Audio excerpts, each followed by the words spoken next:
विष्णु जी के इतने सारे अवतार हैं, लेकिन कृष्ण अवतार में ऐसा क्या खास है कि लोग उनसे इतना ज्यादा कनेक्ट हो जाते हैं? हमारे ब्रज में तो ऐसो कहो जावे भैया, ऐसो चटक मटक सो ठाकुर, तीनों लोकन में हूं नाए। मथुरा का अस्तित्व भगवान कृष्ण के काल से नहीं, ये आदि वराह कोई आज के विग्रह नहीं है, ये स्वयं प्राकट्य विग्रह हैं, वो भी आज के नहीं, कपिल मुनि के द्वारा।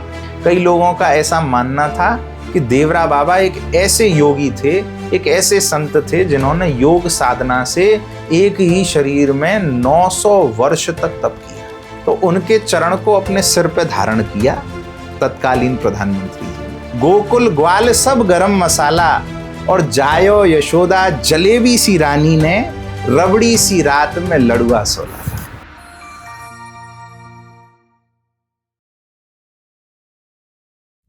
राधे राधे अक्षित जी। राधे राधे। जैसे कि अक्षित जी, हमने कृष्ण जी की काफ़ी सारी लीलाएं सुनी हैं और लास्ट पॉडकास्ट में हमने कुछ लीलाएं कवर की थी। तो आज की इस पॉडकास्ट में मैं आपसे चाहूँगा कि आप केवल कृष्ण जी की लीलाओं को सुनाएं नहीं, बल्कि एक्सपीरियंस कराएं, जिससे जो भी ऑडियंस इस पॉडकास्ट को सुने वो फील कर पाए कि उस समय का वक्त कैसा होगा, वो हालात कैसे रहे होंगे, वो वातावरण कैसा होगा, और कृष्ण जी से थोड़ा डीपली और कनेक्ट हो पाए। सबसे पहले जो मेरा बेसिक एक सवाल आता है जब भी कृष्ण नाम आता है, तो विष्णु जी के इतने सारे अवतार हैं, लेकिन कृष्ण अवतार में ऐसा क्या खास है कि लोग उनसे इतना ज़्यादा कनेक्ट हो जाते हैं? जैसे आपने भी देखा होगा, आज देश विदेश में उनकी भक्तों की संख्या बढ़ती ही जा रही है और ज़्यादा से ज़्यादा लोग कृष्ण भक्ति में आ रहे हैं, कृष्ण जी का नाम ले रहे हैं। तो ऐसा क्या खास है इस अवतार में? हमारे ब्रज में तो ऐसो कहो जावे भैया कि ऐसो चटक मटक सो ठाकुर, तीनों लोकन में हूं नाए। हमारे ठाकुर जी जैसे चलते हैं, जैसे बोलते हैं, जैसा उनका स्वरूप है, वो हर व्यक्ति को अपने नजर आते हैं। अगर कोई व्यक्ति केवल ये सुने कि ठाकुर जी ने बचपन में एक गोपी के घर में जाके ऐसे ऐसे मक्खन चुराया, तो हर बालक ये कनेक्ट कर सकता है कि अच्छा ऐसे चोरी होती है जी। ऐसी चोरी तो कभी कभी हम भी कर देते हैं। तो इसका मतलब कृष्ण हमारे जैसे ही हैं, हमारे अपने ही हैं। लेकिन ठाकुर जी ने फिर ये जब समझा कि हर व्यक्ति हमको अपने जैसा ही समझेगा, तो कुछ ऐसी लीलाएं भी करी जो किसी भी मानव के लिए करना कोई साधारण बात नहीं है। ठाकुर जी ने अपने वाम हस्त की कनिष्ठिका उंगली पर गिरिराज जी को धारण किया। क्या कोई बालक धारण कर सकता है? नहीं कर सकता। बस कुछ ठाकुर जी के ऐसे कैरेक्टरिस्टिक्स हैं जो हर व्यक्ति के मन में ये बात उत्पन्न करा देते हैं कि कृष्ण हमारे हैं, कृष्ण अपने हैं। हर ठाकुर जी के अवतार में ठाकुर जी ने किसी एक लीला पर ही केंद्रित करके उसका विस्तार किया है। जैसे वराह अवतार में ठाकुर जी ने भूदेवी की रक्षा करी, नरसिंह अवतार में प्रहलाद जी की रक्षा करी, राम अवतार में रावण का वध किया और एक राजा का धर्म जो है वो सुस्थापित किया। लेकिन ठाकुर जी के जीवन को यदि आप देखेंगे तो 7 वर्ष की अवस्था में ऐसे ऐसे कृत्य किए ब्रज में जो हर बालक करता है। फिर बड़े हो गए तो मथुरा चले गए, शिक्षा भी प्राप्त की उज्जैन जाकर, आगे और बड़े हो गए तो द्वारिका चले गए, फिर एक राजा के भांति एक राजा का जीवन जिया, आगे जाकर गीता का उपदेश दिया। जब युद्ध भूमि में सामने कौरव सेना खड़ी है, इधर पांडव हैं, अर्जुन देख के कांप रहे हैं, अरे ये तो मेरे सगे संबंधी हैं, भीष्म पितामह हैं, गुरु द्रोणाचार्य हैं, कैसे लड़ूं? तब ठाकुर जी ने कहा कि ये धर्म युद्ध है, ये धर्म भूमि है, यहाँ कायरता से काम नहीं चलेगा अर्जुन। तो ऐसा उपदेश दिया कि सबसे बड़े फिलोसोफर बन गए।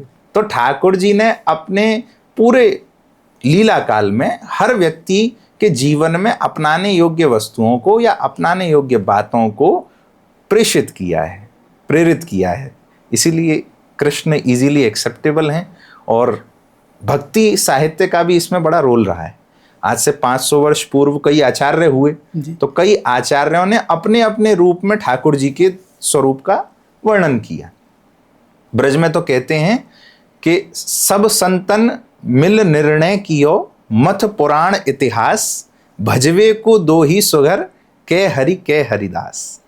सब संतों ने मिलकर एक निर्णय किया, सब वेद पुराणों को मथा, जैसे मथते हैं ना दूध को, तो उससे छाछ प्रकट होती है, दही आदि आदि अन्य पनीर आदि वस्तुएं प्रकट होती हैं। तो ऐसे जब वेद पुराणों को मथा गया तो सब संतों का निर्णय क्या हुआ कि भजवे को दो ही सुगर, दो ही लोगों का भजन किया जा सकता है, कौन? एक तो हरि और दूसरे हरिदास, या तो भगवान या भगवान के भक्त, इन्हीं का भजन किया जा सकता है। जिसने जिस रूप में भगवान को एक्सपीरियंस किया उस रूप में लिख दिया। रसखान जी ने देखा कि ठाकुर जी जो है एक गोपी के द्वारे पे जाकर दही की याचना कर रहे हैं, तो उन्होंने लिख दिया, शेष महेश दिनेश सुरेश गणेश हु जाहि निरंतर ध्यावें, जाहि अनादि अनंत अखंड अछेद अभेद सुभेद बतावें, नारद से सुख व्यास रटें पची हार तहु पुनि पार न पावें, और ताहि हीर की छोहरिया छचियावर छाछ पे नाच नचावे। लिख दिया। वो देख रहे हैं कि ठाकुर जी गए, गोपी से कही गोपी नेक सी छाछ दे दे, तो गोपी ने कही लाला पहले नेक नाच के दिखा। ठाकुर जी इतनी सी छाछ के लिए, छचिया भर मतलब अंजलि भर छाछ के लिए नाच रहे हैं।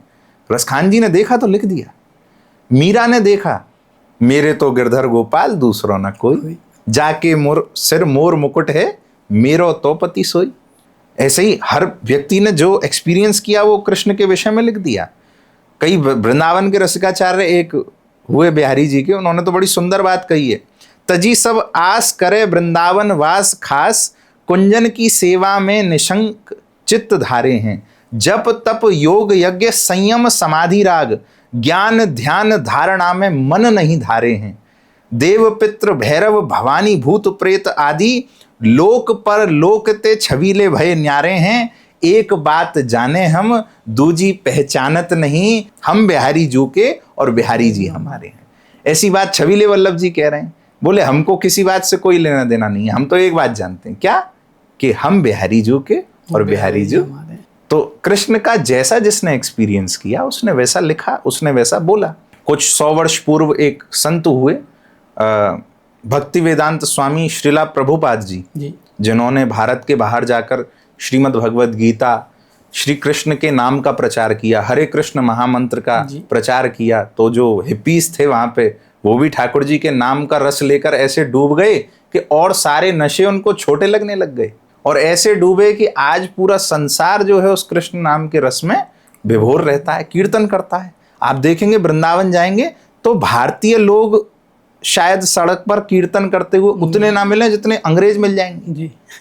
सोचो, मलेच्छ परंपरा जो मांस आदि का भक्षण करने वाले आज हाथ में करताल लेके शिखा धारण कर रहे हैं, यज्ञोपवीत पहन रहे हैं, धोती कुर्ता पहन के, माथे पे तिलक लगा के हरे कृष्ण महामंत्र का जाप कर रहे हैं। तो कृष्ण के नाम से और कृष्ण के रूप से उनके जीवन में कुछ तो परिवर्तन आया, तभी वो उस नाम को पकड़ के बैठे। जैसे बोला जाता है कि भगवान जन्म नहीं लेते, अवतरित होते हैं जी। तो कृष्ण जी का जन्म हुआ था या अवतरण हुआ था? इन दोनों में अंतर क्या होता है? जन्म लेना होता है किसी माता के गर्भ में, जब कोई शिशु प्रवेश करे जीवात्मा रूप में, और 9 महीने का वो काल जब जो है जीवात्मा उस गर्भ में गुजारती है, और उस गर्भ से निकल कर जब इस धराधाम पे उस जीवात्मा का प्राकट्य होता है, इसको जन्म कहते हैं जी। और प्राकट्य होता है कि अवतरण हो जाना। ठाकुर जी के विषय में हर स्थान पर यह बात आई है कि भय प्रगट कृपाला दीन दयाला। नरसिंह भगवान प्रकट हुए जी, वराह भगवान प्रकट हुए। भागवत जी में कथा आती है कि ब्रह्मा जी ने जब ठाकुर जी का ध्यान किया कि हिरण्याक्ष जैसा राक्षस पृथ्वी भूदेवी को लेकर रसातल में चला गया है, तो एक छींक आई, नासिका के छिद्र से प्रकट हुए वराह भगवान, और देखते ही देखते विशाल रूप धारण कर लिया। नरसिंह भगवान खंबा फाड़कर प्रकट हुए। और ऐसे ही राम जी का जब अवतरण हुआ तो गोस्वामी जी इस बात को लिखते हैं, भय प्रगट कृपाला दीन दयाला कौशल्या हितकारी। कौशल्या हितकारी, भय प्रगट कृपाला, जन्म नहीं कहा, प्रगट कृपाला। लेकिन भगवान को लेकर, श्री कृष्ण को लेकर यह बात कही गई भागवत में भी, गोपियों ने भी कहा है गोपी गीत में, जयते ते धिकम जन्मना ब्रजः। वहां प्रगट शब्द का प्रयोग नहीं किया। गोपी गीत में गोपी क्या कह रही हैं? भय प्रगट कृपाला तो कहा तुलसीदास जी ने, लेकिन गोपी कह रही है जयते ते धिकम जन्मना ब्रज। ठाकुर जी का अवतरण नहीं हुआ, ये जन्म हुआ है। कैसे? बोले आज सारी सृष्टि ने ऐसा दृश्य देखा कि परब्रह्म परमात्मा जिसको बांधने की, जिसको समझने की, जिसको जानने की जिज्ञासा बड़े बड़े ब्रह्मादि देवता करते हैं, वो परमात्मा आज गर्भ में प्रविष्ट हो गए हैं देवकी जी के। और जब गर्भ में प्रविष्ट हुए हैं तो सब देवताओं ने एक स्तुति गाई है, उस स्तुति को कहते हैं गर्भ स्तुति। तो सत्य 9 बार कह के प्रयुक्त किया, गर्भ स्तुति गाई सब देवताओं ने, और गर्भ में स्तुति कर तब भगवान का अवतरण हुआ। और जब अवतरण हुआ तब भी भगवान सबसे पहले चतुर्भुज रूप में प्रकट हुए हैं। तम अद्भुतम बालकम, ये भागवत जी में शब्द आया है कि एक अद्भुत बालक के रूप में चतुर्भुजम, चतुर्भुज रूप में नारायण प्रकट हुए। और कहाँ प्रकट हुए? कारागार में। कारागार में। ये सब कथा सबको विदित है कि कंस जो कि बड़ा क्रूर राजा था, अत्याचारी था, अपने पिता उग्रसेन को भी जेल में डाल दिया। उसके बाद जब अपनी बहन देवकी का विवाह किया और ये आकाशवाणी सुनी कि इसी देवकी का अष्टम गर्भ जो है मेरी जो है जान ले सकता है, मेरे लिए खतरा बन सकता है, तो इस बात को सुनकर उसी बहन को जिसको विदा करने जा रहा था अपनी तलवार निकालकर उसको मारने पे आतुर हो गया। वसुदेव जी ने कहा कि ये तुम्हारी बहन नहीं है, केवल ये हमारी पत्नी है, आप इसको नहीं मार सकते। कंस से जब ये प्रार्थना करी तो कंस ने कहा ठीक है जी। ये बात कही कि मैं अपनी पत्नी के गर्भ से अवतरित हर शिशु को लाकर तुम्हें दे दूंगा। जब ये वादा कर दिया तो इस वादे के बेस पे उनको छोड़ दिया, कारागृह में जाके बंद करवा दिया। पहले तो छोड़ दिया था, नारद जी गए, नारद जी ने कही एक बात बताओ, ये फूल पकड़ो, ये बताओ 8वीं कली कौन सी है इसमें। तो कंस गिनने लगा, 1 2 3 4 5 6 7 8। वो बोले ये तो आपने शुरू से गिनी तब ये 8 बैठी ना, अब 8वीं को पहली बना के गिनो। तो उसने कही अरे ये तो उल्टा हो गया। तो यही बात नारद जी ने समझाई। बोले पहले से 8वां गिनोगे तो 8वां है, लेकिन 8वें को पहला बना के उल्टा गिनो तो पहला भी 8वां है। तो कंस चकित रह गया, दोबारा से बुलाया, वसुदेव और देवकी को कारागृह में बंद करा दिया। जैसे ही कोई शिशु होता कंस जाता और जाकर उस शिशु को ले जाकर एक काले पत्थर पे, पाषाण पे पटक कर मार देता था। 1 2 3 4 5 6 संतान चली गई। 7वीं संतान जो थी वो थे साक्षात श्री शेषावतार बलदाऊ जी महाराज, जो देवकी मैया के गर्भ से कर्षण करके रोहिणी मैया के गर्भ में स्थानांतरण कर दिया। आज की आधुनिक जो है साइंस में ये टेक्नोलॉजी आ गई है जी। लेकिन आज से 5,500 वर्ष पहले भी ये किया जा चुका है कि देवकी मैया के गर्भ से कर्षण करके रोहिणी मैया के गर्भ में भेज दिया गया। और ये बात कह दी गई कि भैया 7वां गर्भ जो है वो गिर गया है। अब 8वें गर्भ के रूप में आने वाले थे हमारे ठाकुर जी। ये बात ये कंस भी जानता है कि 8वां जो गर्भ है वो मेरी मृत्यु का कारण बनेगा, ऐसी आकाशवाणी हुई है। तो कंस भी डरा हुआ है, कंस भी सोच रहा है कि अब मृत्यु निकट है। अजीब अजीब उसको स्वप्न आने लगते हैं, कभी कभी डर जाता है, सोते सोते उठ के बैठ जाता है। तो और पहरा बढ़ा दिया, जो कारागार था उसके बाहर और खूब सारे अपने मल्ल खड़े कर दिए, सिपाही खड़े कर दिए, हाथ पैरों में बेड़ियां बंधवा दी कि कहीं बालक हो और ये लेके भागने का प्रयास करें तो बेड़ियों के कारण रुक जाएं वसुदेव और देवकी जी के। परंतु भैया जब ठाकुर जी प्रकट होते हैं ना तो सारी विधि धरी की धरी रह जाती हैं। ठाकुर जी का प्राकट्य होना था सुंदर भादों का महीना, कृष्ण पक्ष की वो अष्टमी तिथि, ठीक बिल्कुल रात्रि के मध्य 12 बजे, जैसे कि कोई सुंदर सावन का महीना चल रहा हो, रात्रि में ऐसा मौसम हो कि बादल गरज रहे हों और उनके बीच बीच में से एक सुंदर बिजली कड़कती है ना जैसे, तो बिजली की उस एक कड़कने मात्र से एक उजाला, एक ज्योति चारों तरफ फैल जाती है। तो भैया रात्रि 12 बजे जैसे मध्य अंधकार में ठाकुर जी उस बिजली के समान प्रकट हुए हैं। देवकी जी देख रही हैं, सुंदर जैसे प्रसव पीड़ा होती है तो किसी को दर्द होता है जी। ऐसा बोलते हैं जब माँ के पेट में दर्द होता है तब कोई जीवात्मा अवतरित होती है, लेकिन जब किसी भक्त के हृदय में पीड़ा होती है तो परमात्मा प्रकट होता है। आज देवकी मैया के हृदय में वो परमात्मा को प्राप्त करने की पीड़ा प्रकट हुई है, तो वो पीड़ा जो प्रसव पीड़ा है वो भी आज मधुर लग रही है। और मधुर पीड़ा के बाद वसुदेव और देवकी दोनों ये दृश्य देखते हैं कि भरे उस कारागृह के बीच में चतुर्भुज रूप में श्री नारायण का प्राकट्य हुआ है। तम अद्भुतम बालकम, ऐसा अद्भुत बालक जो चतुर्भुज रूप में शंख चक्र गदा पद्म लेकर खड़ा है और वसुदेव जी से कह रहे हैं कि अभी मेरी बहन का अवतरण हुआ है आपके मित्र नंद बाबा के यहां, आप जाना और मेरी बहन को ले आना और मुझे वहां छोड़ाना। तो जैसे कौशल्या माता के सामने भगवान प्रकट हुए तो गोस्वामी जी लिखते हैं, माता पुनि बोली सोमति डोली तजहु तात यह रूपा। कौशल्या जी देख रही थी, अरे ऐसे बालक थोड़ी होते हैं महाराज, बालक तो छोटा सा होता है, तजहु तात यह रूपा। तो ये बात सुनकर ठाकुर जी ने एक बालक का रूप धारण किया, हुई बालक स्वरूभूपा। और वो याददाश्त भुला दी पीछे वाली कि हाँ, उन्होंने वो रूप में देखा मुझे। हाँ, ये बुला दिया। इसी प्रकार देवकी जी के आगे जब ठाकुर जी प्रकट हुए तो देवकी जी ने कहा, महाराज ऐसे तो बालक नहीं होते हैं। तो ठाकुर जी ने कहा, मैं तो केवल बताने के लिए इस रूप में प्रकट हुआ। और तुरंत जैसे ये बात कही है, तुरंत एक बालक के रूप में ठाकुर जी अवतरित हो गए हैं। छोटे छोटे पैर, छोटे छोटे हाथ, हमारे ब्रज में तो गाते हैं, छोटी छोटी गैया छोटे छोटे ग्वाल, छोटो सो मेरो मदन गोपाल।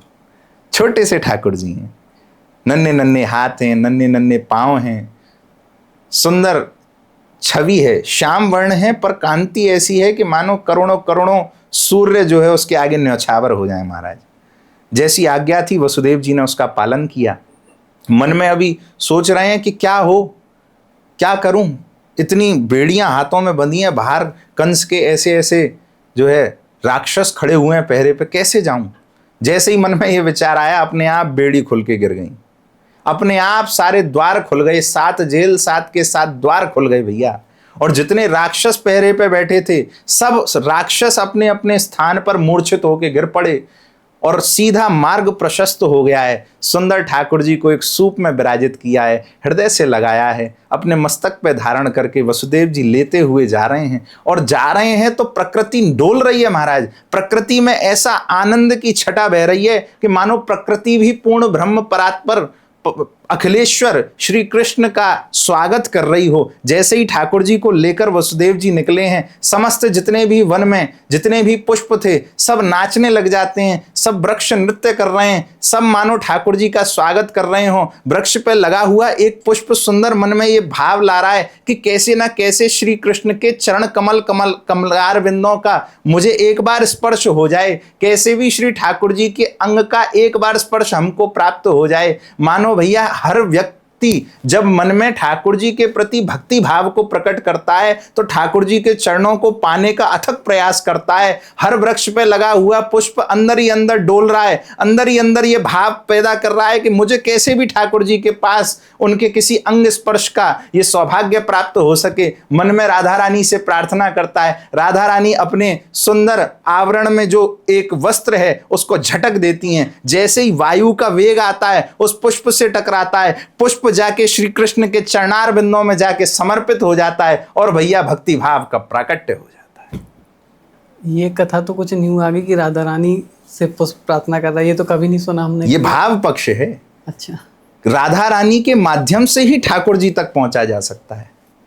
भाई ठाकुर को प्रदान करने वाली कौन है, ठाकुर का प्रेम प्रदान करने वाली कौन है, राधा रानी। तो मानो एक एक पुष्प ये प्रार्थना कर रहा हो राधा रानी से कि आप पहले ब्रज में प्रगटी हैं और आपके कारण ही श्री नंदनंदन आज एक बालक रूप में यहां आए हैं, तो आप ही की कृपा होगी तभी हम इन तक पहुंच पाएंगे। वसुदेव जी आगे आगे चल रहे हैं, हर वातावरण का एक एक जड़ वस्तु चैतन्य रूप में आकर श्री ठाकुर जी का स्वागत कर रही। वृक्षों पे जो सुंदर वर्षा की बिंदुएं पड़ी हुई हैं वो भी मन में सोच रही हैं कि एक बार मैं इस वृक्ष के पत्ते से गिर के श्री नंदनंदन के किसी अंग पे पड़ जाऊं तो मेरा भी सौभाग्य उदय हो जाए। आगे चल रहे हैं वसुदेव जी, और वसुदेव जी धीरे धीरे बारिश तेज होती चली गई, क्योंकि वसुदेव जी जब मथुरा से गुजर रहे थे तो कोई व्यक्ति रास्ते में देख नहीं लेवे, कंस को जाके सूचित नहीं कर देवे। तो ठाकुर जी ने ऐसी योग माया की रचना करी कि वर्षा प्रारंभ हो गई तो कोई निकलेगा नहीं। वर्षा में तेज गड़गड़ाहट हो रही है, समस्त जितने भी बादल हैं, तो उस गड़गड़ाहट के कारण क्या हो रहा है, आवाज नहीं आ रही चलने की। वसुदेव जी आगे आगे चल रहे हैं, यमुना जी में प्रवेश करते हैं। यमुना जी की तेज जो सुंदर धारा प्रवाहित हो रही थी, एकदम से उसका वेग बढ़ गया, मानो यमुना जी ही ठाकुर जी के चरणों का स्पर्श करना चाहती हूँ। यमुना जी चाहती हूँ कि मेरे नंदनंदन जो आज इस धराधाम पर, आज इस ब्रजमंडल में अवतरित हुए बालक के रूप में, एक बार उनके चरणों का स्पर्श कर लूं। वसुदेव जी समझ गए कि भैया अब तो ठाकुर जी के सहारे हैं, अब ये जहाँ ले जाएंगे वहाँ चलेंगे। यमुना जी में प्रवेश कर गए। यमुना जी ऊपर आती जा रही हैं, आती जा रही हैं। ठाकुर जी को हाथ में ऊपर उठाकर वसुदेव जी कह रहे हैं, अरे मेरे लाला को कोई ले, कोई ले, कोई ले। जिस स्थान से बोला उस स्थान का नाम पड़ गया कोयले घाट, मथुरा में आज भी है, रुचिर वन के अंतर्गत आता है। यमुना जी ने जैसे ही चरणों का स्पर्श किया, नंदनंदन ने अपने चरणों को लटका दिया था, जैसे ही स्पर्श हुआ यमुना जी का वेग शांत हो गया, सुंदर मार्ग प्रशस्त हो गया। गोकुल में आए हैं, गोकुल में नंद रानी के बगल में पौड़ी हुई जो श्री योग माया जी हैं, भगवती देवी हैं, उनको लिया है, ठाकुर जी को वहां पधराया है और लेकर वापस कारागार में आ गए हैं। जैसे ही कारागार में आए तुरंत सारे द्वार अपने आप बंद हो गए, अपने आप बेड़ियां पहन गईं। और अगले दिन जब नंद बाबा के यहाँ पे सबको ये सूचना मिलती है कि भैया नंद बाबा के 80 वर्ष की आयु के बाद आज बालक का अवतरण हुआ है, तो मानो समस्त गोकुल जो है वो आनंद की झांकी में डूब गया है। समस्त गोकुल श्री ठाकुर जी का स्वागत कर रहा है। समस्त गोकुल में केवल एक ही भाव गाया जा रहा है, क्या? बर्फी सी ब्रजनारी बनी, बर्फी सी ब्रजनारी बनी, गूंजा से गोप और गुजिया सी ग्वाला, पेड़ा ते प्यारे बने बलदेव जी, रस खीर सी रोहिणी रूप रसाला। और नंद महीप बने नमकीन, गोकुल ग्वाल सब गरम मसाला। और जायो यशोदा जलेबी सी रानी ने, रबड़ी सी रात में लड़ुआ सोलाला। हमारे ठाकुर जी का स्वरूप कैसा है? लड़ुआ से गोल मटोल। हर व्यक्ति कह रहा है कि यशोदा मैया के कोई बालक नहीं है, ये तो लड़ुआ सोलाला है।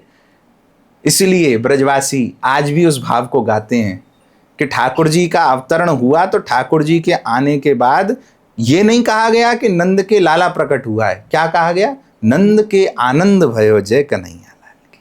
बोले ये कोई बालक नहीं है, ये तो आनंद स्वरूप परमात्मा है, परमानंदम माधवम, जो परमानंद स्वरूप है। हेरी हे भैया आज वृषभानु के, आज नंदराय के आनंद भयो। ऐसे हमारे जब राधाष्टमी होती है तब गाया जाता है, जन्माष्टमी होती है तब गाया जाता है, पद पदावली हैं ब्रज की। तो जैसे आपने बताया कि नंद बाबा कहाँ रखाए थे, तो क्या नंद बाबा को शुरू से पता था कि कृष्ण उनका पुत्र नहीं है? नंद बाबा ये बात नहीं जानते थे, क्योंकि जब वसुदेव जी आए तो रात्रि में ठाकुर जी को वहाँ पधरा के चले गए। तो नंद बाबा को तो यही पता था कि ये जो है हमारे ही यशोदा मैया के गर्भ से लाला प्रकट भयो। बाद में जब वसुदेव जी मिलते हैं तब ये बात बताते हैं, तब नंद बाबा को पता चलता है। नहीं, कुछ सीरियल्स में जो मैंने देखे हुए हैं उसमें जैसा दिखाया गया कि नंद बाबा को पहले से पता है, इसलिए मैंने आपसे ये पूछा। सीरियल को कभी मत देखा करो, सीरियलों में तो हर चीज को कट शॉर्ट करने का माध्यम बनाया है। एक सीरियल हम देख रहे थे तो हमसे कोई, हम नहीं देख रहे थे, हमसे किसी वैष्णव ने आके कहा कि महाराज जी ये जो आप कथा सुना रहे थे कि अश्वत्थामा ने जो है इधर से ब्रह्मास्त्र छोड़ा, इधर से अर्जुन ने ब्रह्मास्त्र छोड़ा, अर्जुन ने दोनों समेट लिए, फिर अश्वत्थामा को ले गए, माफ कर दिया द्रौपदी ने, फिर बाद में दोबारा से उसने एक ब्रह्मास्त्र छोड़ा। हमने तो एपिसोड नंबर 69 में देखा था कि जो है अश्वत्थामा को ब्रह्मास्त्र वापस लेना नहीं आता था, इसलिए अश्वत्थामा के ब्रह्मास्त्र की दिशा मोड़ दी जी, ऐसे देखा हुआ है, ऐसे वो भी पता। हमने कही एपिसोड 69 में थोड़ी, भैया महाभारत में पढ़ो, भागवत जी में पढ़ो, एपिसोड पे तो कभी विश्वास करो ही मत। ब्रज में सबसे फेमस जो जगह है वो वृंदावन है। बाकी मथुरा, गोवर्धन, बरसाना भी लोग जानते हैं और काफ़ी फेमस है, लेकिन वृंदावन की इतनी महिमा क्यों है? ब्रज भाषा में बड़ी सुंदर बात कही गई है। भक्तों के विहार हेतु भारत वसुंधरा पे साक्षात गोविंद ने गोलोक को उतारा है। सुषमा सर सरोज पारावार महिमा का रस का समुद्र है, आनंद व्योम तारा है।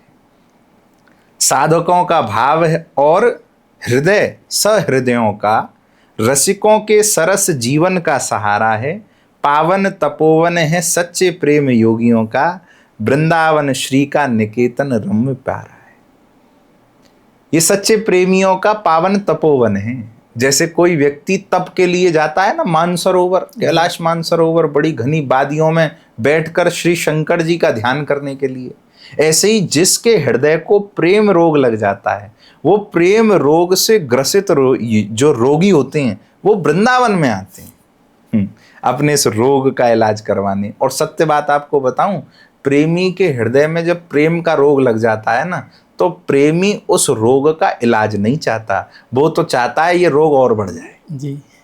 तो वो रोग को बढ़ाने आते हैं। तो वृंदावन की स्थिति आज आप देखेंगे तो वृंदावन उन प्रेमियों का निकेतन है जहां साक्षात श्री लक्ष्मी जी भी प्रवेश करने के लिए तपस्या कर रही हैं। हमारे लिए तो सुलभ है, आप एक ट्रेन पकड़िए पहुंच जाएंगे वृंदावन। किसी के लिए भी वृंदावन पहुंचना कितना सुलभ है आज के समय में, लेकिन बड़े बड़े देवताओं के लिए वृंदावन में आना सुलभ नहीं है। श्री यमुना जी के तट के उस पार वृंदावन के एक स्थान है जिसका नाम है बेलवन। महादेवी श्री लक्ष्मी जी आज भी वहां पर बैठकर तपस्या कर रही हैं। किस लिए? कि वृंदावन में प्रवेश मिल जाए। तो जहां श्री राधा चरण रेणु की कमलाऊ लेत बलैया, वृंदावन सांचो धन भैया।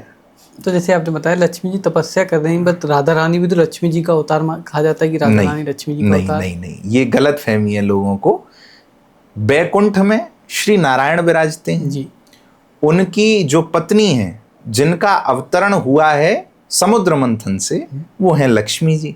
परंतु ब्रजमंडल में जो विहार कर रहे हैं श्री कृष्ण, श्री राधा उनकी पत्नी से पहले, आप यूं समझ लीजिए उनमें और श्री किशोरी जी में कोई अंतर ही नहीं है। एक प्राण दो देही, राधा कृष्ण सनेही। वस्तुतः अगर किसी को ब्याह करना हो तो दो अलग अलग व्यक्ति चाहिए ना जी। लेकिन अपने आप से तो ब्याह नहीं किया जा सकता। इसलिए ठाकुर जी श्री जी तो वस्तुतः एक ही प्राण हैं, बस दो देह में विहार कर रहे हैं आनंद के लिए। ठाकुर जी ने कहा हम से दुनिया प्रेम करती है, हम किससे प्रेम करें, हम तो परमात्मा हैं। भाई जीवात्मा सब परमात्मा से प्रेम करते हैं, लेकिन परमात्मा किससे प्रेम करे? तो परमात्मा ने कहा कि हम ही अपने हृदय के प्रेम को एक मूर्तिमान स्वरूप में प्रकट करते हैं। तब श्री किशोरी जी का प्राकट्य हुआ और वही परमात्मा के हृदय की आह्लादनी यानी कि प्रेम स्वरूपा साक्षात श्री किशोरी जी जब मूर्तिमान होकर प्रकट हुई हैं तो ठाकुर जी उन्हीं से प्रेम करते हैं। अच्छा। तो जैसे आपने अभी वृंदावन के बारे में बताया, तो अब वृंदावन बहुत आधुनिक होता जा रहा है, लोग आके बसते जा रहे हैं, इंडस्ट्रियलाइजेशन हो रहा है, काफी डेवलपमेंट हो रहा है। तो जो पुराना वृंदावन था, जो एक भाव था, वो कहीं खोता तो नहीं जा रहा है? देखो, अगर आप भौतिक दृष्टि से देखोगे तो आपको वृंदावन में केवल आज के समय में बड़ी बड़ी सड़कें, बड़ी बड़ी बिल्डिंगें, बड़े बड़े गेस्ट हाउस, बड़े बड़े आश्रम और बड़ी बड़ी चौड़ी सड़कों पर चलती हुई बड़ी बड़ी गाड़ियां और वृंदावन के परिक्रमा मार्ग में पड़ा हुआ बहुत सारा कचरा, गंदगी, केवल ये नजर आएगा। परंतु आप जो मैं बता रहा हूँ ना, प्रेम भाव से यदि आज भी वृंदावन का दर्शन करेंगे ना जाकर, तो हमारे ब्रज में कहते हैं जल पूर्ण यमुना टिकारी पर टिकी हुई, वंशीवट मध्य रास मंडल बना हुआ, पवन भी वही है और गगन भी वही है और निधवन निकुंज लताओं से सना हुआ, मंदिर की कहे कौन प्रत्येक घर घर में, बैठा है श्याम सुंदर स्नेह से सना हुआ, और कृष्ण पद प्रेमी सच्चे भक्त भावुकों के लिए आज भी है वैसा ही वृंदावन बना हुआ। आज भी देखेंगे तो घर घर तुलसी ठाकुर सेवा, पीवत जमुना जल नीको। आज भी देखेंगे तो घर घर में ठाकुर सेवा है। आज भी देखेंगे तो वही पवन है, वही गगन है। आज भी देखेंगे तो हर क्षेत्र में, हर मंदिर में, हर ठाकुर के विग्रह में वही दिव्यता है। आज से 100 साल पहले राधा रमन जी जाते थे तो भी ऐसे ही दर्शन होते थे, आज जाओगे तो भी ऐसे ही दर्शन है। अगर भगवान के दर्शन करने जा रहे हो, मंदिर के दर्शन करने जा रहे हो, मंदिर के आवरण के या मंदिर में भक्तों के दर्शन करोगे तो अंतर है। पहले 10-5 होते थे, आज 50-100 हैं। बिहारी जी तब भी वैसे ही थे, बिहारी जी आज भी वैसे ही हैं। यदि तुम बिहारी जी को देखने जा रहे हो, गलती तो ये है कि हम बिहारी जी के मंदिर में जाके बिहारी जी को छोड़ के सब कुछ देखते हैं और फिर बाहर निकल कर ये बोलते हैं कि वृंदावन का तो स्वरूप बदल गया है, वृंदावन ऐसा हो गया है, वृंदावन के मंदिरों में तो खड़े होने की जगह नहीं है। अरे भाई, तुम वृंदावन में भीड़ देखने गए थे कि बिहारी जी को देखने गए थे? हमें ब्रज लाडले सो काज इसलिए कहा गया है, आचार्यों ने आज्ञा करी है, अपनी दृष्टि केवल अपने भगवान पर टिका के रखो, तो तुम्हें आज भी वृंदावन में वही दिव्यता का अनुभव होगा। हमें ब्रज लाडले सो काज। ऐसे ही वृंदावन की बात हुई, ऐसे मथुरा के मंदिर के बारे में बहुत कम चर्चाएं होती हैं, केवल जो जन्मभूमि है उसके बारे में लोगों को पता है। और भी कुछ ऐसे स्थान है जो अभी भी गोपनीय है या बहुत पौराणिक स्थान है जहाँ पे लोगों को जाना चाहिए? मथुरा के विषय में बहुत कम लोग जानते हैं जी, परंतु मैं आपको बताऊं, एक पुराण है 18 पुराणों में से वराह पुराण। वराह पुराण में श्री वराह भगवान जो श्री विष्णु के अवतार हैं और श्री भूदेवी का संवाद है। उसमें एक खंड आता है जिसका नाम है मथुरा महात्म्य। उसमें एक बात कही गई है, न विद्यते न च पाताले, न विद्यते च पाताले, नांतरिक्षे न मानुषे, समानम मथुराया ही प्रियम मम वसुंधरे। वराह भगवान कह रहे हैं कि इस अंतरिक्ष में और चाहे इस पाताल में और समस्त इस मानवीय सृष्टि में मुझे जो सबसे प्रिय स्थान है वो कौन सा है? समानम मथुराया ही। मथुरा मुझे सबसे प्रिय है, मथुरा के समान दूसरा कोई स्थान मुझको प्रिय नहीं है। ये वराह भगवान कह रहे हैं। पर तब तो कृष्ण भगवान का अवतरण ही नहीं हुआ था, तो मथुरा तब से? मथुरा का अस्तित्व भगवान कृष्ण के काल से नहीं है, अनादिकाल से मथुरा का अस्तित्व रहा है। आपको बताऊं, मथुरा में श्री वराह जी जब श्री भूदेवी को लेकर आ रहे थे, भूदेवी को ले गया था एक राक्षस जिसका नाम था हिरण्याक्ष। हिरण्याक्ष उनका अपहरण करके रसातल में ले गया था। उनकी रक्षा के लिए भगवान वराह का अवतरण हुआ। भगवान वराह जब भूदेवी को लेकर आ रहे थे हिरण्याक्ष का वध करने के बाद, तो भूदेवी को अपने मुख के अग्रभाग पे यहाँ पे विराजित किया। अब ऊपर जब विराजित किया तो नीचे तो नहीं देख सकते थे, तो भूदेवी से ये बात कही कि मैं तो ऊपर देख रहा हूं, आप दृष्टि नीचे रखिएगा, जहां पे हरा भरा वन दिखाई दे वहां मुझे रोक दीजिएगा। भूदेवी ने कहा ठीक है। कुछ समय बाद वो हरा भरा वन दिखाई दिया। भूदेवी के मन में प्रश्न आया कि पृथ्वी में मेरे अंदर ही सारे वन हैं, तो ये अलग से वन कहां से आ गया? तब वराह भगवान ने उत्तर दिया कि आपके पृथक, आपके अलग भी एक सुंदर स्थान है जिसका निर्माण साक्षात मैंने ही किया है, साक्षात नारायण ने ही किया है, और वो है गोलोक रूपी ब्रजधाम। और उसी ब्रजधाम को मथुरा मंडल भी कहा जाता है। मथुरा केवल एक पर्टिकुलर सीमित स्थान का नाम नहीं है, उस संपूर्ण मंडल को मथुरा मंडल कहा जाता है, संपूर्ण ब्रज को। तो उन्होंने कहा कि ये जो सुंदर वन है ना, ये वही गोलोक रूपी ब्रजधाम मथुरा मंडल है जो मुझे अति प्रिय है। और भूदेवी के साथ आकर उन्होंने वहां विश्राम किया मथुरा में। और फिर वो मथुरा भूलोक में आ गया, मतलब धरती में ही आ गया? नहीं, उन्होंने विश्राम किया वहां पर, और वो मथुरा क्योंकि एक भूमि है, कहीं ना कहीं गोलोक ब्रज भूमि है, उस ब्रज भूमि को ही भूदेवी के अंदर विराजित करके यहाँ पे ठाकुर जी ने स्थान दिया है। तो जैसे मथुरा के बारे में हो गया, अब थोड़ा मथुरा के मंदिर के बारे में बताइए जहाँ पे लोगों को जाना चाहिए। अभी वराह भगवान की बात चल रही है जी। तो वराह भगवान के विषय में ही एक आपको स्थान बताएं। बड़ा पौराणिक स्थान है हमारे ब्रजमंडल में, उसको कहा जाता है आदि वराह का मंदिर। मथुरा में अंतर्ग्रही परिक्रमा है। अंतर्ग्रही परिक्रमा के अंतर्गत एक स्थान पड़ता है द्वारकाधीश मंदिर के पास, चौबिया पाड़े में जब ऊपर चढ़ेंगे तो मानिक चौक है। मानिक चौक में एक मंदिर है आदि वराह का मंदिर। आदि वराह के मंदिर के कुछ ही समीप एक और मंदिर है श्वेत वराह। जब वराह भगवान का प्राकट्य हुआ, इनका नाम था आदि वराह, क्योंकि सृष्टि के जो सबसे आदि अवतार हैं वो वराह भगवान है। सबसे पहला भागवत जी में भी जो क्रम प्रारंभ होता है तो वो वराह भगवान के प्राकट्य से ही होता है, जो यानी मत्स्य अवतार सतयुग था? से भी पहले, प्रथम सतयुग के। नहीं, जो मत्स्य अवतार था वो नहीं था पहला? हाँ जी, मत्स्य अवतार लिया था। मत्स्य अवतार इस मनवंतर का है। मैं आपको बताऊं, अच्छा। भागवत जी के अनुसार मनवंतर हैं सतयुग, त्रेता, द्वापर और कलयुग, ये मिलाकर एक कल्प बनता है। ऐसे 71 कल्प बना के, 71 चतुर्युगी बना के एक मनवंतर बनता है। अच्छा। हाँ, तो मैं बात कर रहा हूं प्रथम मनवंतर के, प्रथम सतयुग की, जब वराह भगवान का प्राकट्य हुआ। मत्स्य अवतार हुआ 7वें मनवंतर के अंत में। अच्छा। छठे मनवंतर से 7वें मनवंतर में जब प्रवेश कर रहे थे तो प्रलय आई। तो प्रलय में वैवस्वत मनु जी की रक्षा करने के लिए भगवान ने मत्स्य रूप धारण किया। प्रलय के बाद संपूर्ण सृष्टि पलट गई और पुनः सतयुग प्रारंभ हुआ, लेकिन वैवस्वत मनु का कुछ नहीं बिगड़ा, क्योंकि मत्स्य रूप में भगवान उनकी रक्षा कर रहे थे। आप समझ गए? अब प्रथम सतयुग के, प्रथम मनवंतर के प्रथम सतयुग में वराह भगवान का प्राकट्य हुआ।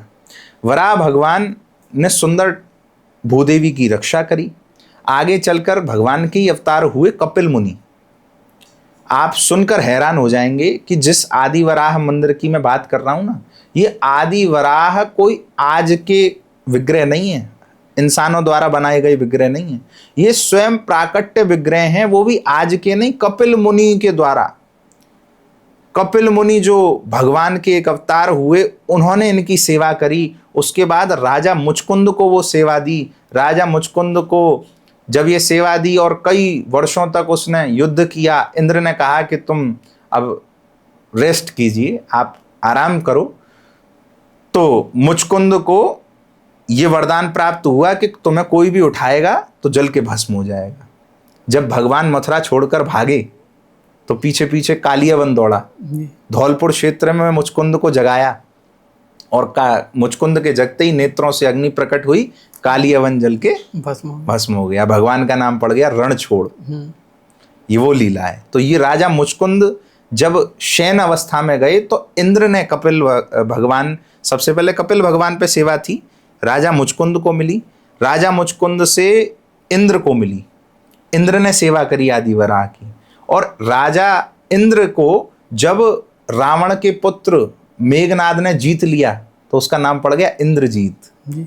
मेघनाद ने जब इंद्र को जीत लिया तो इंद्र से यह वराह भगवान के विग्रह को लेकर लंका में आ गया। लंका में विभीषण जी रहते थे, उन्होंने वराह भगवान की सेवा करी। विभीषण के बाद श्री राम को उपहार में उन्होंने ये वराह भगवान के विग्रह प्रदान किए। और राम जी के सबसे छोटे भाई श्री शत्रुघ्न जी महाराज ब्रजमंडल आए।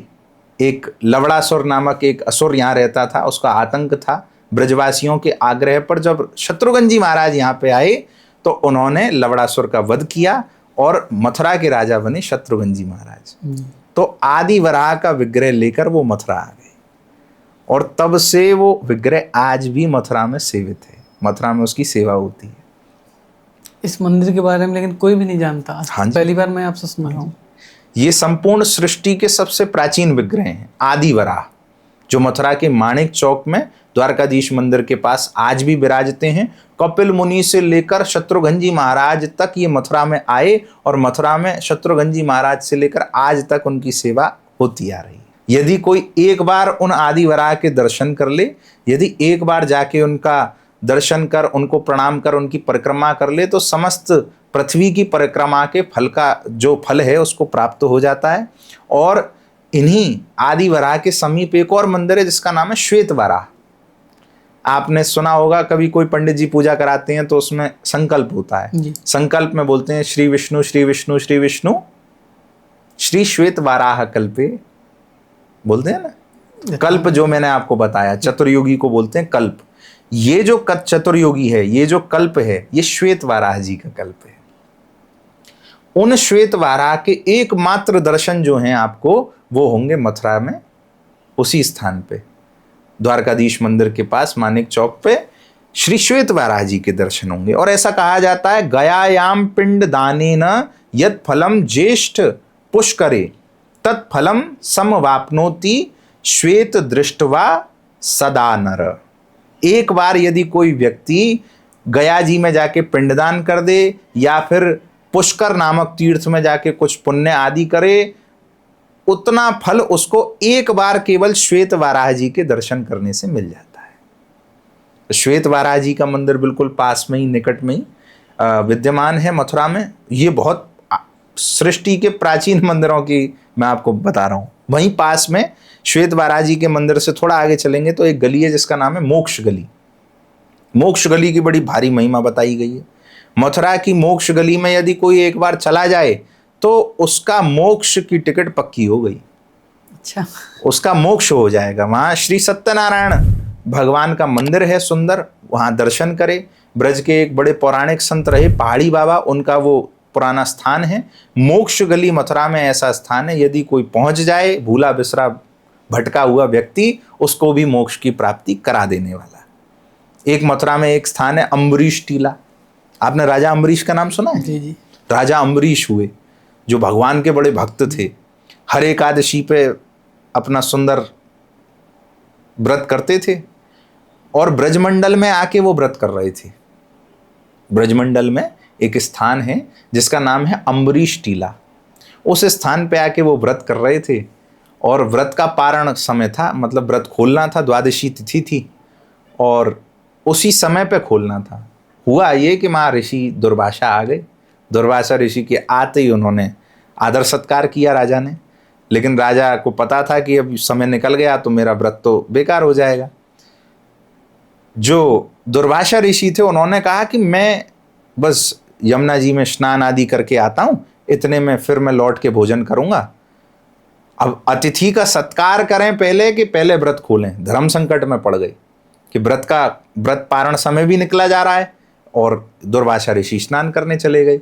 तो सबने मिलके ये सलाह दी कि अरे राजा अम्बरीश तुम ऐसा करो, एक घूंट जल पी लो। निर्जला व्रत कर रहे थे, जल पी के व्रत खोल लो और जब आवे ऋषि दुर्वासा तो उनको भोजन कराना, फिर अपना खुद भी भोजन करना। दुर्वासा ऋषि को ये बात पता चल गई कि इन्होंने जल पी के व्रत खोल लिया मेरे सत्कार के बिना। दुर्वासा ऋषि लौट के आए, अपने बालों में से एक जटा उखाड़ी जमीन पर मारी और एक कृत्या नामक राक्षसी वहां प्रकट हो गई। अब राजा अम्बरीश का तो कोई ऐसा भाव नहीं था कि अपना अतिथि सत्कार नहीं करें, वो तो विशुद्ध भगवान के परम भागवत भक्त। जैसे ही वो राक्षसी मारने को दौड़ी राजा अम्बरीश को इतनी देर में भगवान के हाथ में जो सुशोभित सुदर्शन चक्र हैं वो प्रकट हो गए। सुदर्शन चक्र ने रक्षा करी राजा अम्बरीश की और उस राक्षसी का वध किया और दुर्वासा ऋषि के पीछे दौड़ने लगी। अब दुर्वासा ऋषि गए शंकर जी के पास, महाराज आप बचाओ। बोले हम नहीं बचा सकते, जाओ। ब्रह्मा जी के पास गए, बोले आप बचाओ। बोले हम भी नहीं बचा सकते। बोले जिसको लेकर तुमने ये द्रोह किया उससे माफी मांगो।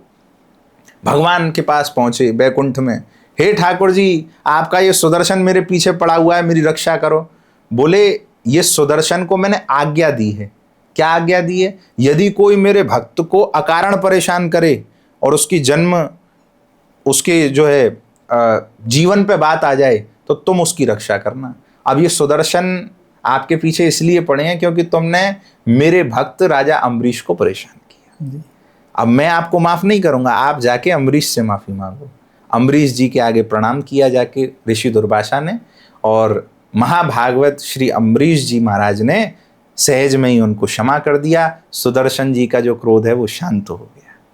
तो ये जो सारी लीला हुई ना, ये जिस स्थान पे हुई उस स्थान का नाम है अम्बरीश टीला।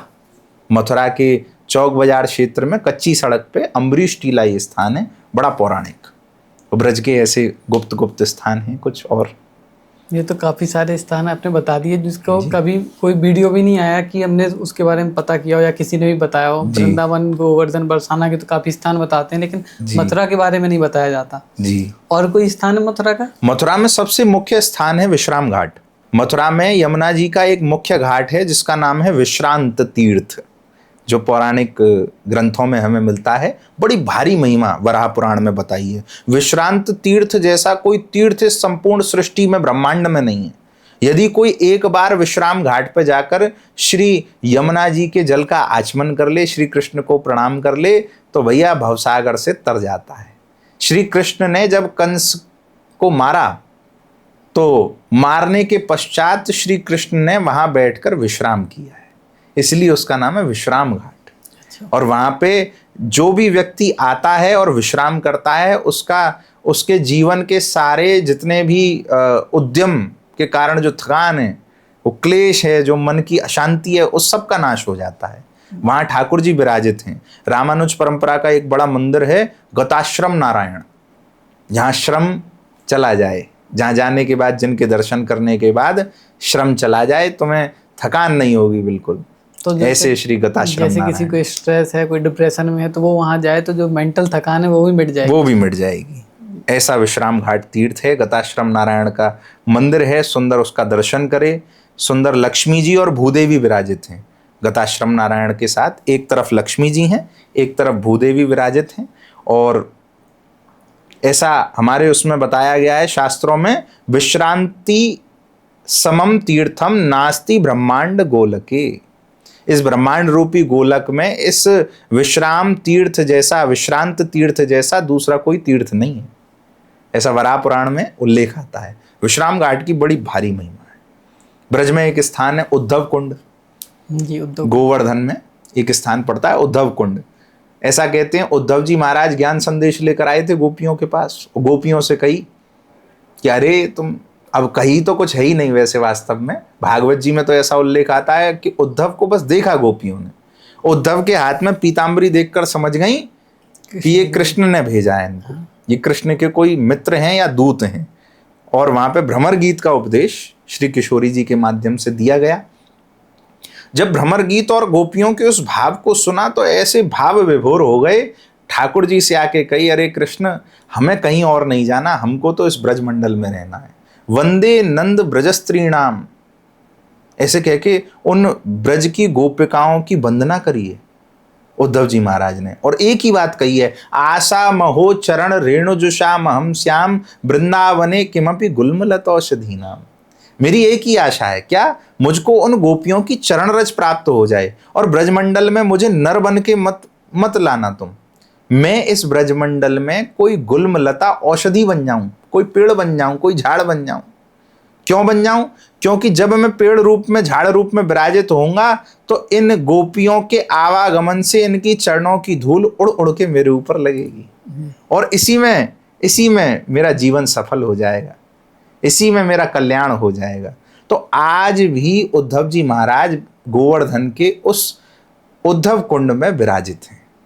श्री ठाकुर जी के लीला संवरण करने के बाद 16,100 रानियों को सबसे पहले भागवत जी की कथा उद्धव जी ने उसी उद्धव कुंड पे बैठ के सुनाई है। और आज भी आप जाएंगे तो उद्धव जी महाराज के लता गुल्म के रूप में वहाँ दर्शन है। अष्टकोणीय सुंदर कुंड का वहाँ पे दर्शन हमको होता है। और उद्धव बिहारी जी, माँ उद्धव जी के ठाकुर उद्धव बिहारी जी का हमको दर्शन होता है। परिक्रमा मार्ग में पड़ता है। हाँ जी, राधा कुंड से कुछ पहले, हाँ, कुछ दूर पहले वो कुंड पड़ता है, तो उसके भी दर्शन कीजिए। वहीं पास में राधा कुंड और कुसुम सरोवर के बीच में एक कुंड पड़ता है जिसका नाम है नारद कुंड जी। अच्छा, वो नारद कुंड कोई सहज कुंड नहीं है। आप जो व्यक्ति उसको साधारण समझ रहा है वो मूर्खता कर रहा है, क्योंकि नारद कुंड का अस्तित्व बताते हैं 1,95,58,85,700 वर्ष पहले। अच्छा। इतने वर्षों पहले नारद जी महाराज ने वहां बैठकर तपस्या की, जिसके बाद उनको भगवान की झलक प्राप्त हुई। तो आज भी नारद जी का अस्तित्व वहां पे है। कई ब्रजमंडल की लीलाओं का वर्णन आता है कि जैसे ध्रुव जी महाराज आए थे तो ध्रुव जी महाराज को कहा था कि तुम चले जाओ यमुना यास तटम शुचि, यमुना जी के तट पर जाकर 12 मंत्र दिया था कि इसका जाप करो। तो ये जो उपदेश दिया वो नारद कुंड पे दिया, ऐसा कई लोग बताते हैं। निम्बारक परंपरा की दृष्टि से भी बड़ा महत्वपूर्ण स्थान है। और एक विलक्षण बात उस स्थान पे है, एक पारस पीपल के दर्शन होते हैं। एक तो होता है साधारण पीपल, एक होता है पारस पीपल, इसकी जो अलौकिक है। एक साधारण जैसे पीपल के पत्ते का दर्शन होता है ना, है तो वो पीपल का वृक्ष, परंतु उसके पत्ते जो है पीपल जैसे नहीं है, उसका नाम है पारस पीपल। आज भी आप देखेंगे तो दीपावली के बाद 4 प्रकार के पुष्प लगते हैं एक ही पेड़ पे। किसी वृक्ष पे 4 प्रकार के पुष्प नहीं लगते, लेकिन उस पारस पीपल पे आज भी दीपावली के बाद 4 प्रकार के अलग अलग प्रकार के पुष्प लगते हैं एक ही वृक्ष पे। ऐसा उस पारस पीपल की महिमा है, बड़ा प्राचीन वृक्ष बताते हैं। और वृंदावन के वृक्ष को मरम न जाने कोई, यहाँ डार डार पात पात पे राधे राधे हो। यहाँ तो सब जगह भैया किशोरी जी का यश है। वृंदावन के वृक्षों को साधारण नहीं समझना। उद्धव जी भी तो वृक्ष बन के रहने की भावना प्रकट करते हैं, और कितने कितने संत हैं जो ऐसे ही वृंदावन में अलग अलग वृक्षों के रूप में, लता गुल्म औषधियों के रूप में आज भी रह रहे हैं।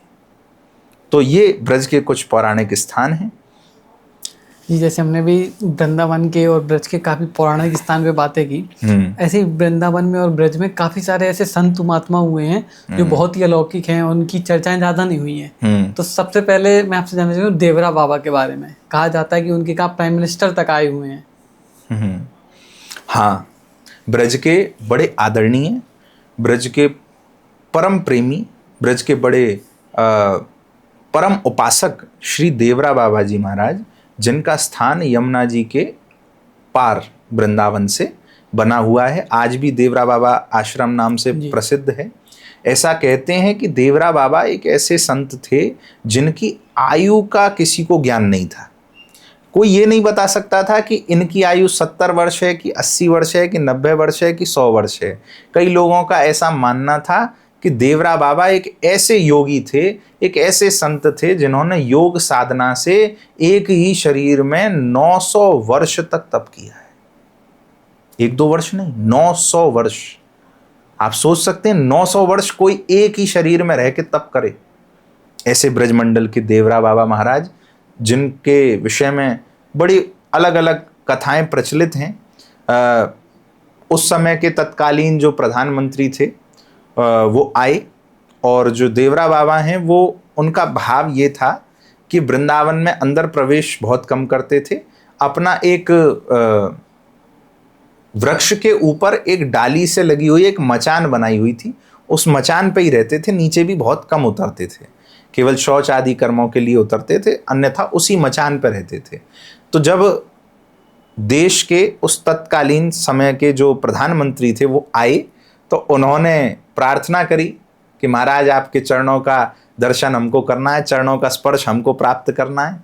तो देवरा बाबा ने अपना पैर नीचे लटका दिया उस मचान से, क्योंकि उनका प्रण था मैं नीचे नहीं उतरूंगा। तो उनके चरण को अपने सिर पे धारण किया तत्कालीन प्रधानमंत्री जी ने। अब प्रधानमंत्री यदि किसी के चरणों को अपने मस्तक पे धारण करते हैं, बड़े बड़े अफसर, डीएम अधिकारी, जिलाधिकारी, उस समय के तत्कालीन जितने भी चीफ मिनिस्टर आदि जितने भी बड़े पद के अधिकारी थे, सब उनके दर्शन करने आते थे, उन पे कृपा करते थे। और जिन्होंने उनका दर्शन किया है वो जानता है कि उनमें क्या था। 900 वर्ष उनकी आयु बताई जाती है, और जब उन्होंने अंत समय में अपनी देह का त्याग किया, वो भी बड़ी विलक्षण स्थिति थी। सब वृंदावन के जितने भी ब्रजवासी जन थे वहां एकत्रित थे, देख रहे थे कि देवरा बाबा आज कैसे, क्योंकि एकादशी का दिन था। बाबा ने पहले ही निर्धारित कर रखा था कि एकादशी के दिन मैं अपने देह का त्याग करूंगा। तो योग विधि में एक विधि होती है ब्रह्मरंध्र से अपने प्राणों का त्याग करना। और वो कंट्रोल करके हम कब प्राण त्यागना चाहते हैं तब कर सकते हैं। एक आसन में बैठकर अपनी संपूर्ण ऊर्जा को ऊर्ध्व गति से ले जाकर अपने ब्रह्मरंध्र में प्रविष्ट कराना, और ब्रह्मरंध्र ये जो सिर का ऊपरी भाग होता है, यहाँ से आपके प्राणों को त्याग करना। तो कई लोग बताते हैं कि ब्रह्मरंध्र के माध्यम से देवरा बाबा ने अपने शरीर का त्याग किया, और फिर उनके शरीर को जल समाधि दी गई।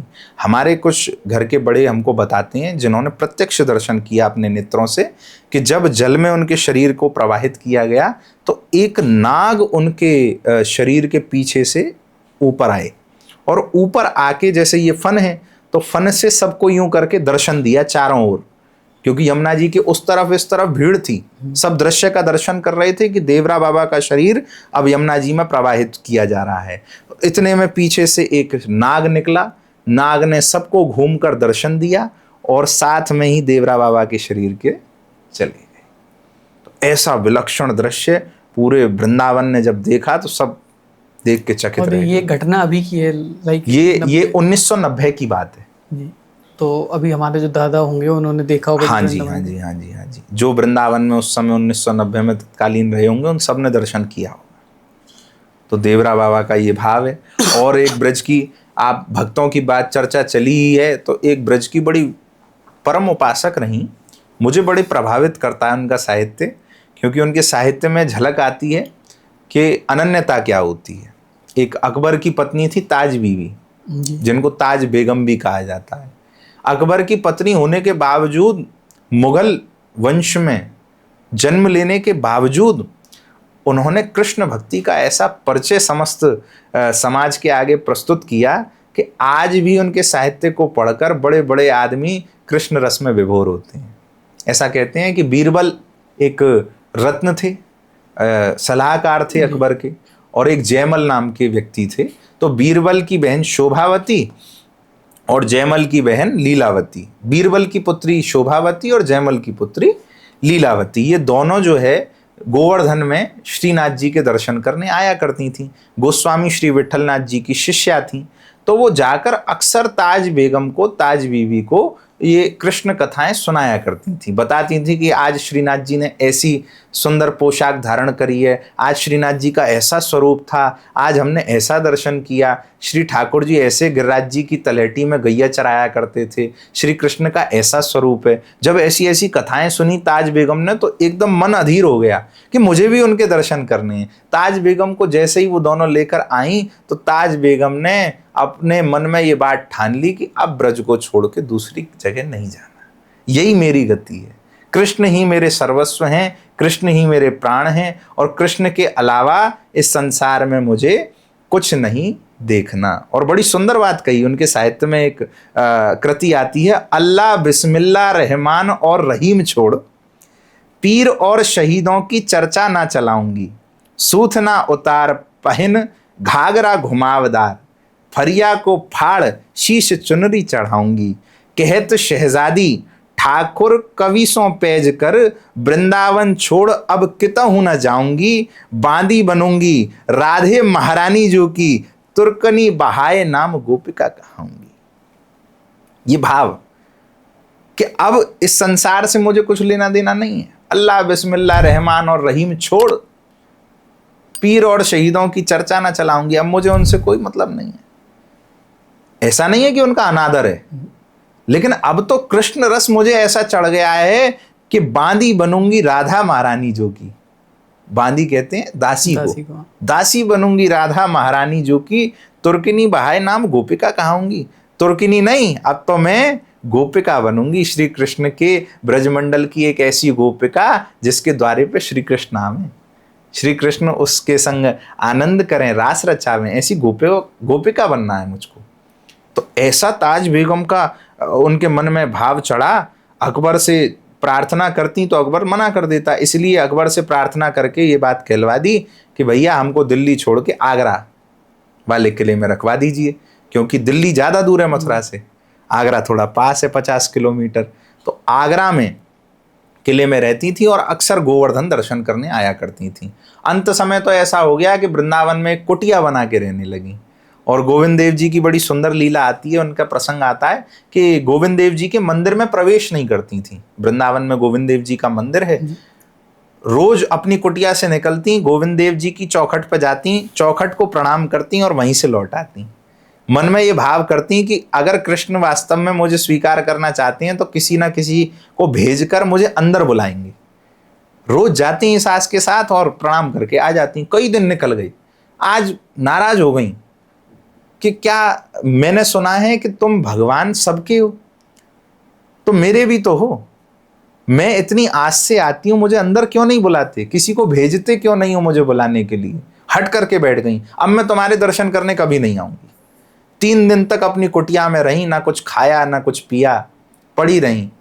और रात्रि में फिर ऐसा दर्शन हुआ कि अचानक से कुटिया के गेट को खटखटाने की आवाज आई, द्वार खटखटाया किसी ने। उठी, ताज बेगम देखी इतनी रात्रि में कौन आया है। जैसे ही द्वार खोला तो एक नील वर्ण का, एक श्याम वर्ण का एक बालक, और सुंदर अपनी वाणी में बोल रहा है, अरे तू तो बड़ी भूखी है बड़े दिनांते, ले मैं भोजन लेके आया हूँ और ये जल की झारी याकू पालियो। और जैसे ही कहकर हाथ में दिया है, तुरंत आंख खुलती है ताज बेगम की। ताज बेगम कहती है मैं सपना देख रही थी, लेकिन जैसे ही उठ के बैठती हैं तो सामने ही देखती हैं कि सुंदर भोजन की थाल और सुंदर झारी रखी हुई है।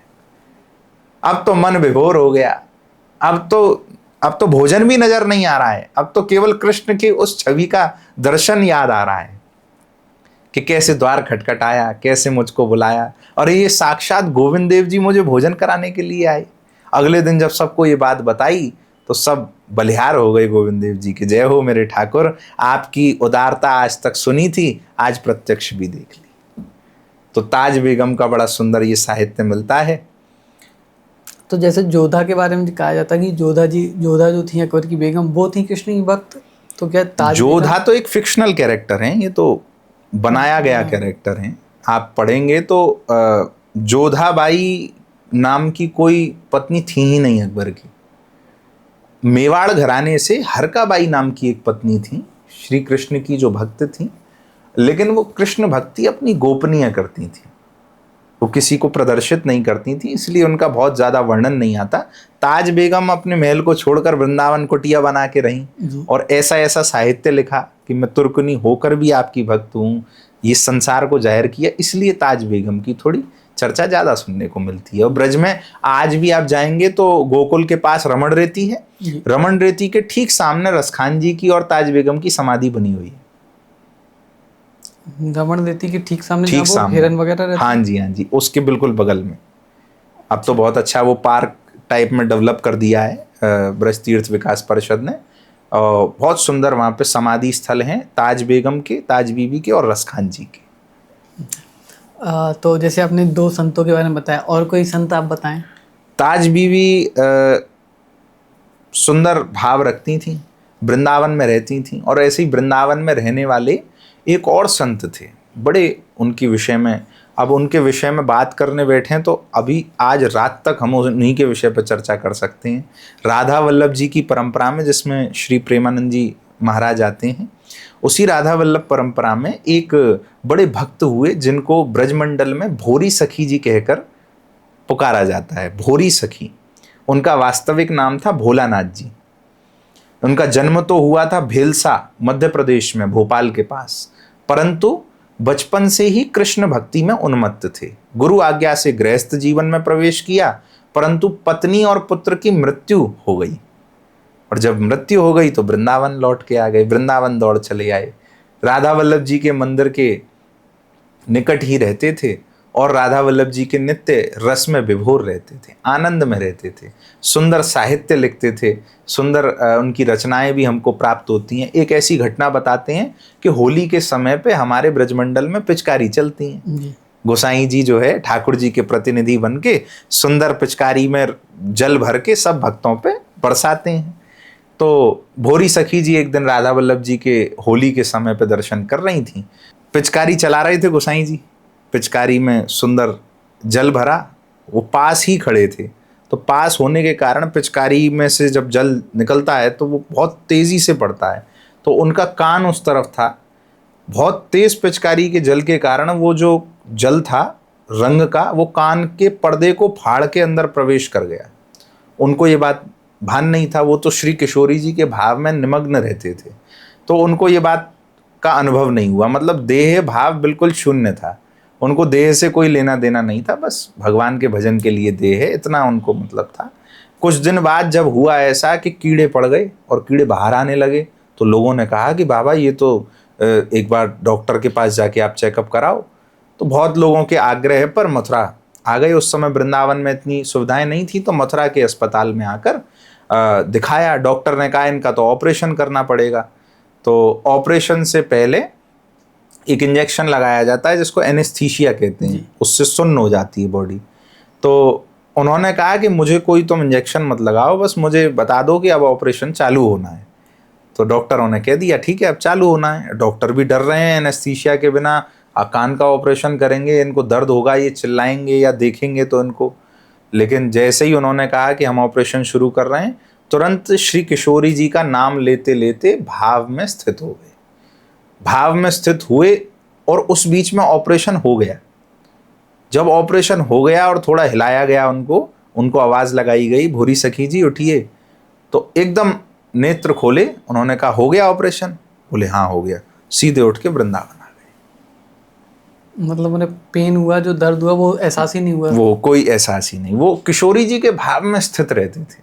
ठाकुर जी का, किशोरी जी का चिंतन, निकुंज का चिंतन अपनी चेतना को वहां ले गए। अब देह में है ही नहीं, जब चिंतन ही नहीं है देह का तो देह में है ही नहीं, तो एनेस्थीसिया की जरूरत ही नहीं पड़ी। तो ऐसे विलक्षण महापुरुष भोलानाथ, जिनको भोरी सखी जी कहा जाता है, ऐसे विलक्षण जो है साहित्य की रचना करी।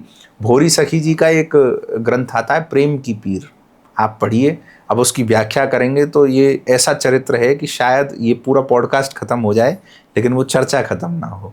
तो बस संक्षिप्त में भोरी सखी जी के चरित्र के विषय में सब साधकों को जानना चाहिए। कोई एक दो लाइन आप बताएं उसकी जो आपको बहुत प्यारी लगती हो। भोलानाथ सखी जी के उस प्रेम की पीर में बड़ी सुंदर प्रेम के विषय में चर्चा की गई है कि प्रेम का स्वभाव कैसा होता है, प्रेम का आचरण कैसा होता है, प्रेम में उन्मत्त रहने वाला व्यक्ति कैसा भाव हृदय में रखता है, ऐसा मतलब भाव उसमें है। अब भोलानाथ जी के उसमें पदावली ज़्यादा मिलती हैं, परंतु जो है एक में कुछ भाव जो उससे मिलता जुलता है भोलानाथ जी के साहित्य से, वो आपको बताऊं। नहीं चित्र लिखा न चरित्र सुना, वह सुंदर श्याम को माने ही क्या, मन में ही न बसा मनमोहन तो, वह ठान किसी पर ठाने ही क्या, जिस बंदर ने इमली ही चखी, वह स्वाद सुधा का पहचाने ही क्या, और जिसने कभी प्रेम किया ही नहीं, वह प्रेम की पीर को जाने ही क्या। जिसने प्रेम ही नहीं किया वो उस बंदर के समान है जिसने इमली, केवल इमली ही चखी है। तो जिसने कभी प्रेम किया ही नहीं वो प्रेम की पीर को जाने ही क्या। तो भोलानाथ जी के उस प्रेम की पीर साहित्य को समझने के लिए पहले प्रेम में आना जरूरी है, प्रेम भाव हृदय में आना जरूरी है। प्रेम भाव संसार के लिए नहीं होना चाहिए। हम गलती क्या कर बैठते हैं आज के समय में, उससे प्रेम कर रहे हैं जिससे प्रेम कभी मिलेगा ही नहीं लौट के। संसारी मनुष्यों से, लोगों से प्रेम करते हैं, अपने रिश्तेदारों से, परिवारीजनों से प्रेम करते हैं, संसार के अलग अलग लोगों से प्रेम करते हैं। अरे तुम्हारा प्रेम इतना सस्ता है जो किसी से भी कर बैठोगे। अरे भैया हृदय देना था तो श्याम सुंदर को देना था। पर जब संसार जनों से प्रेम होता है तभी तो एक भाव रहता है कि वो हमारे हैं, उनके हैं, उनके लिए। पर आप एक बात बताओ, क्या इस संसार में कोई अपना है? जब तक साथ है तब तक तो है। एक माता का पुत्र के लिए प्रेम ही तो है जो उसको बांधे रखता है, उसकी सेवा करता है। माता का पुत्र के प्रति प्रेम वात्सल्य कहलाता है जी। विशुद्ध प्रेम, जिसकी रीति तो केवल ठाकुर जी निभाना जानते हैं।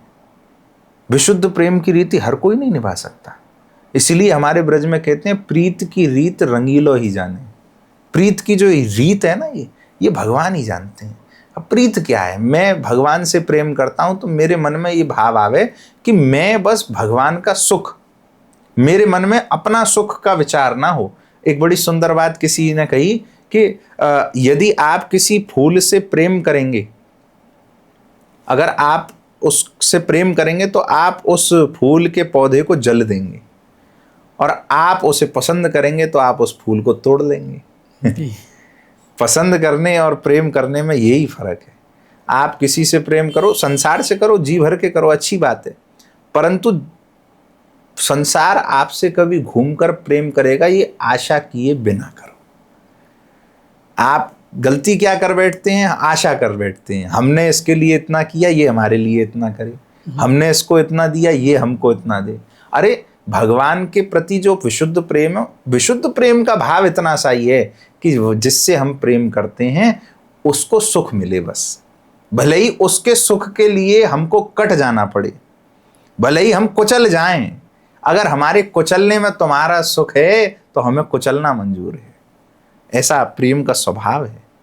तो प्रेम की बात तो जो है भगवान समझ सकते हैं। इसलिए एक बड़ी सुंदर बात उसमें कही जाती है। मैं पढ़ रहा था कहीं, एक शायर थे, उन्होंने बड़ी सुंदर बात कही थी। दो घड़ी के साथी को हम सफ़र समझते हैं, किस कदर पुराने हैं हम इस नए ज़माने में, तेरे पास आने में आधी उम्र गुजरी है, आधी उम्र गुजरेगी तुझसे दूर जाने में। ये प्रेम का मार्ग इतना कठिन है आधी उम्र तो पास आने में लग जाती है, आधी उम्र दूर जाने में लग जाती है। तो समय का सदुपयोग करो ना, भगवान से प्रेम करके। संसार से प्रेम करके क्या होगा? क्योंकि प्रेम केवल किसी व्यक्ति से नहीं होता, उसकी हर सत्ता से होता है। केवल भाव से नहीं होता, हर सत्ता। सत्ता क्या है? नाम भी तो सत्ता है, नाम भी तो सत्ता है। उस पर तहजीब हाफिज जी बड़ी सुंदर बात कहते हैं, उसी जगह पर जहां कहीं रास्ते मिलेंगे, वापस आए तो सबसे पहले तुझसे मिलेंगे। गर तेरे नाम पर कभी जंग हो गई तो हम ऐसे बुज़दिल भी पहली सफ में खड़े मिलेंगे। ये तहजीब हाफिज जी एक पाकिस्तान के शायर हैं, बड़ी सुंदर बात कहते हैं। क्या? कि तेरे नाम पर यदि कभी जंग हो गई तो हम ऐसे बुज़दिल भी पहली सफ में खड़े मिलेंगे। अस्तित्व से प्रेम होता है, सत्ता से प्रेम होता है, चाहे नाम ही क्यों ना हो। भगवान के नाम के पीछे जान की बाजी लगानी पड़ जाए तो लगा देना भैया। संसार के पीछे जान की बाजी लगाओगे तो मूर्ख कहलाओगे। तो ये भाव है।